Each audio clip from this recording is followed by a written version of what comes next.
Welcome to The Explainer. Today, we're digging into a huge shakeup in Ghana's telecom industry.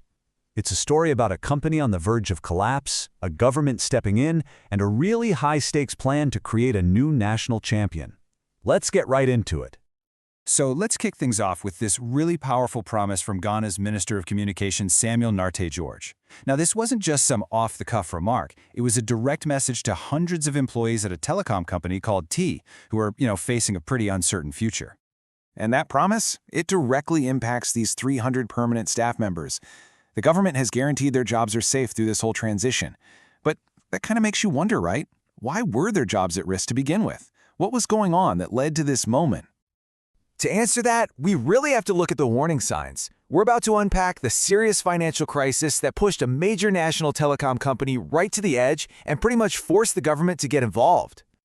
Okay, let this number sink in for a second. $10 million. That's the staggering amount of money AT lost in just the first 8 months of 2025. And this wasn't just some corporate issue, this was a public money crisis, because every single dollar of that loss was being covered by taxpayers. So this put the government in a really tough spot. I mean, what do? Do you keep pouring millions of taxpayer dollars into a business that just isn't working? Or do you take that same money and put it toward things everyone needs? Like roads, clean water, and schools. The choice became pretty obvious. Look, a crisis like this doesn't just pop up overnight. It was really the end result of a long, difficult journey. If you go back to 2017, Airtel and Tigo actually merged to create AT. The whole idea was that together, they'd be stronger. But that dream, it just never really happened. And by mid-2025, the company was just bleeding cash, forcing the government to step in to stop a complete meltdown. Okay, so you've got a failing company and public money just flying out the door. The government couldn't just let it die. So they came up with a new plan, a really big bet. Not just to save a GD, but to try and build something better and more sustainable for Ghana's future. So what's the solution? Well, it's another merger. But this time, the plan is to combine the state-owned ANT with a new, energetic player in the market, Telecel Ghana.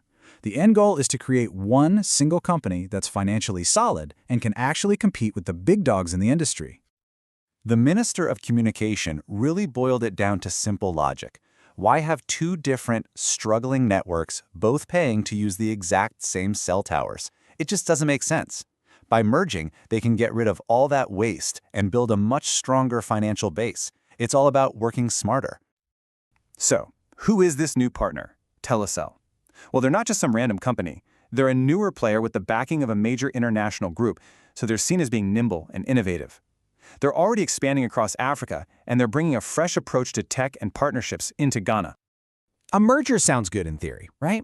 But how do you actually do it? I mean, how do you smash two huge telecom companies together with all their infrastructure and people and not mess up the service for millions of customers? Let's break down how they plan to pull this off. The government has laid out a super clear 3-phase plan. First up is the technical stuff, the real nuts and bolts of combining the physical networks. Second is human resources, making good on that promise to bring all the permanent staff over. And then finally, the commercial side, which is where the new brand and all the new services will come to life. And here's the thing. This isn't just a plan on paper. That technical part is already paying off. There's a national roaming agreement in place, which means over 3 million AT&T customers can already hop onto Telecel's network. So their service is actually getting better right now. And they are moving fast. I mean, really fast. The tech migration is almost done, HR is supposed to be wrapped up by the end of September, and the whole new company should be up and running within about 4 months. It's a crazy ambitious timeline, but the government sees it as absolutely essential. All right, and this is where we zoom out, because this story is so much bigger than just saving one company or protecting a few hundred jobs. This is really about building the foundation for Ghana's entire digital future. To really pull this off, to actually compete, this new company needs a ton of cash. The government figures it's going to take about $600 million over the next 4 years just to upgrade everything and build a business that can last. So where's all that money going to come from? Well, it's a mix, a public-private partnership. The government will chip in resources like money from selling mobile spectrum, but Telecel and other private investors will bring in the rest. This way, it's less of a burden on taxpayers, and you get the benefit of private sector money and know-how. And if you want to understand why this is such a massive deal, just look at how connected Ghana already is. You've got a population of 33 million people, but more than 40 million active mobile subscriptions. In a country like that, the telecom industry isn't a luxury. It's literally the backbone of the economy in everyday life. So at the end of the day, having a strong, competitive telecom company is absolutely key to Ghana's whole plan for digital transformation.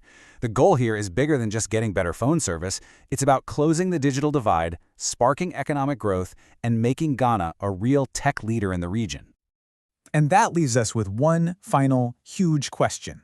The plan is ambitious, the investment is massive, and the stakes for Ghana's connected future really couldn't be any higher. The only question is this one big bet going to be enough?